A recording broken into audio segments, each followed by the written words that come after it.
Today's story is The Spice Seekers. Listen carefully to find out whether or not Giovanni goes on his trip to buy spices.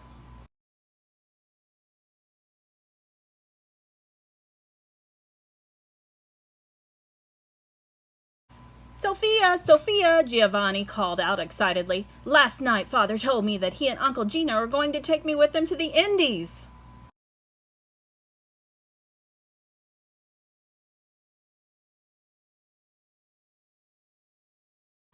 We are going to buy delicious, good-smelling spices to make our food taste better. We'll even get some spices to use in perfumes to make people smell good. And in the Indies, they have bright, beautiful cloth for making clothes much finer than ours.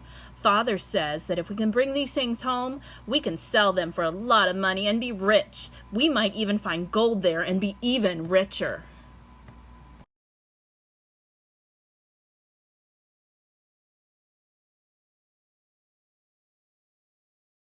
Sophia looked horrified. But Giovanni, everyone knows that it is a long, dangerous journey. Sometimes it takes years to get to the Indies and back, if you make it home at all. You must walk or ride on the backs of mules and horses. Bandits hide out in the mountain passes, waiting to ambush travelers and to steal their money. If you get past the bandits, you still have to cross wide, dry deserts. If you run out of water there, you will die of thirst and...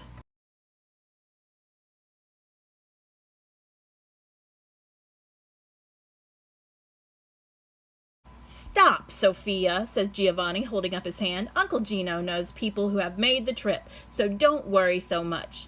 They've told him all about it. We'll make it, you'll see, and I will bring you back some beautiful cloth so you can make a dress to wear. Sophia was not convinced, but Giovanni seemed sure that he was right.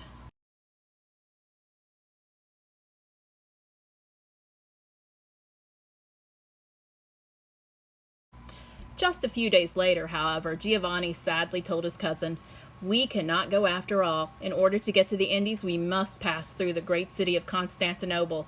Father has just learned that the people of Constantinople have decided not to let any Europeans travel through their city anymore. They are blocking our passage."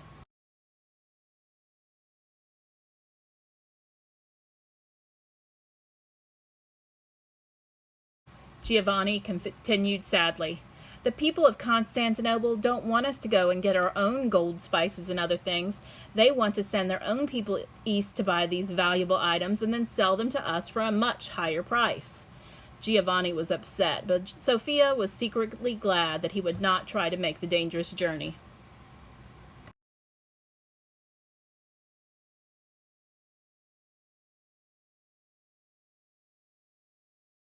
Giovanni and his family were not the only disappointed people. All over Europe, people wanted things that they could only get from Asia, the lands to the east.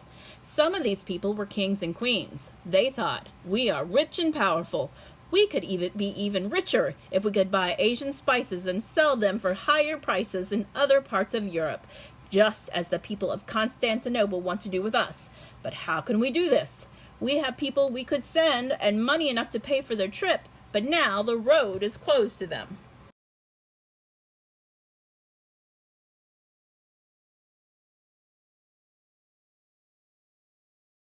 European kings and queens had a new thought. Maybe we could send ships sailing to the Indies. Our sailors could fill the ships with wonderful treasures such as gold, cloth, and spices, then sail them back home. But how can our ships reach the Indies? They would have to sail south in the great Atlantic Ocean, far from the lands we know well and into waters that are new to us. They would have to go all the way down to the edge of Africa around the bottom and then sail up the other side to get to the Indies. No one has ever done that. We don't even know how big Africa is or if the ocean goes all the way around to the Indies. Maybe there are huge, hungry sea monsters waiting to attack our ships and eat the sailors who fall into the water.